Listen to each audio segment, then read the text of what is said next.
প্রিয় সাংবাদিকবৃন্দ, আসসালামু আলাইকুম। এই মাঠটি বহুদিন যাবৎ উত্তরগোবদা বাইতুন্নুর জামে মসজিদের ঈদগাহ মাঠ হিসেবে ব্যবহৃত হয়ে আসছে। এখানে উত্তরগোবদা বাইতুন্নুর জামে মসজিদের মুসল্লিরা প্রায় 60 বছর যাবৎ ঈদগাহর নামাজ আদায় করে আসছে। ঈদের নামাজ আদায় করে আসছে। আমরা বাজার হইতে ঈদগাহ মাঠের দূরত্ব, মসজিদের দূরত্ব বেশি হওয়ার কারণে এখানকার মসজিদ কর্তৃপক্ষ এখানে একটি ওয়াক্তিয়া মসজিদ স্থাপন করে, যেটি চলছিল বাইতুন্নুর জামে মসজিদের বাইতুল জামে মসজিদের উদ্যোগে। পরবর্তীতে আমরা যুব সমাজ 2014-15 সালের ওই থেকে একটি ওয়াজ মাহফিল করি এই ওয়াক্তিয়া মসজিদের সংস্কারের লক্ষ্যে। আমাদের ওয়াজ মাহফিল শেষে 35,000 টাকা উদ্ধৃত থাকে। আমরা তৎকালীন চেয়ারম্যান সালেকুজ্জামান প্রামাণিক মহোদয়কে সহযোগিতার কথা বললে তিনি আমাদের কাছ থেকে ওই 35,000 টাকা গ্রহণ করেন এবং এখানে আপনারা দেখতে পাচ্ছেন একটি ওয়াক্তিয়া মসজিদ এবং হাফিজিয়া মাদ্রাসার ভিত্তিপ্রস্তর স্থাপন করেন। পরবর্তীতে তৎকালীন আওয়ামী লীগের কিছু লোকের পারপার্শ্বিক চাপের কারণে তিনি কাজটি বন্ধ করে দিতে বাধ্য হন এবং পরবর্তীতে এটি আনিসুর রহমান দখল করে কাজ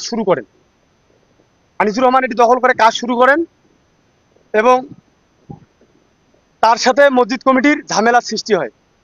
এখন পর্যন্ত এখানে কয়েকটি মামলার হয়, যে মামলাগুলো সম্পূর্ণরূপে মিথ্যা এবং বানোয়াট, ষড়যন্ত্রমূলক।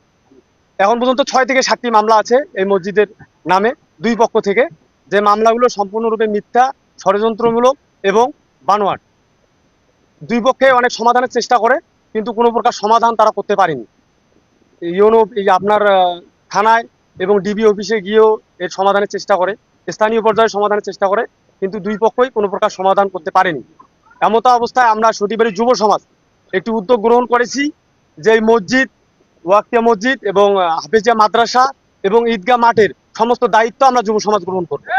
এবং আমরা যুব সমাজ এখানে ওয়াক্তিয়া মসজিদ চালাবো, হাফিজিয়া মাদ্রাসা পরিচালনা করব এবং পাশাপাশি এই ঈদগাহ মাঠটা আগে যেভাবে চলতো, এই এলাকার মুসল্লিরা নামাজ আদায় করতে ঈদে, সেভাবেই এখনো নামাজ আদায় করবে এবং এই এলাকার মানুষ এখানে 5 ওয়াক্ত নামাজ আদায় করবে এবং হাফিজিয়া মাদ্রাসা আগের মতো চলবে।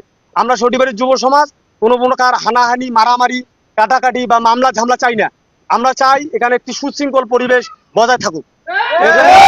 আমরা যুব সমাজ এই উদ্যোগ গ্রহণ করেছি।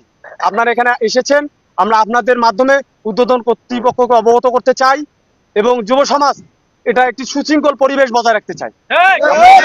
এজন্য আপনাদেরকে অনেক ধন্যবাদ।